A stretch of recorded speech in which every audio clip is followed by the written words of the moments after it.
ताज्या बातम्या पाहण्यासाठी 4K चॅनलला सबस्क्राइब करा व बेल आयकॉनवर क्लिक करा, म्हणजे ताज्या आणि ताबडतोब बातम्या आपल्याला आपण पाहत आहात 4K डिजिटल न्यूज चॅनल। आज देशभरात 79वा स्वातंत्र्य दिन जल्लोषात साजरा होत असताना कामोठे येथील हभ दामाजी गणपत गोवारी शाळा व राधाई इन्स्कॅप शाळा येथेही हा राष्ट्रीय सोहळा देशभक्तीच्या वातावरणात पार पडला। सकाळी राष्ट्रध्वज फडकवून कार्यक्रमाची सुरुवात झाली। एक साथ ध्वजारोहण को सलामी देंगे, सलामी दे।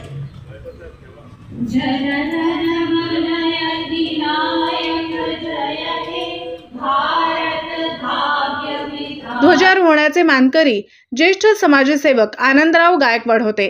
यावेळी शाळेचे चेअरमन श्री सूरदास गोवारी, प्राचार्य, शिक्षक वर्ग तसेच मोठ्या संख्येने विद्यार्थी व पालक उपस्थित होते। कार्यक्रमात विद्यार्थ्यांनी देशभक्तीपर गीते, देशभक्तीवर आधारित नृत्य सादरीकरणे तसेच स्वातंत्र्य सेनानींच्या बलिदानावर भाषणे सादर केली। उपस्थितांनी देशभक्तीच्या घोषणांनी परिसर दुमदुमला। शाळेच्या प्राचार्यांनी आपल्या मनोगतात विद्यार्थ्यांना स्वातंत्र्याची किंमत समजावून घेऊन देशाच्या प्रगतीसाठी कार्य करण्याचे आवाहन केले। कार्यक्रमाच्या शेवटी उपस्थितांना अल्पोपहार देण्यात आला।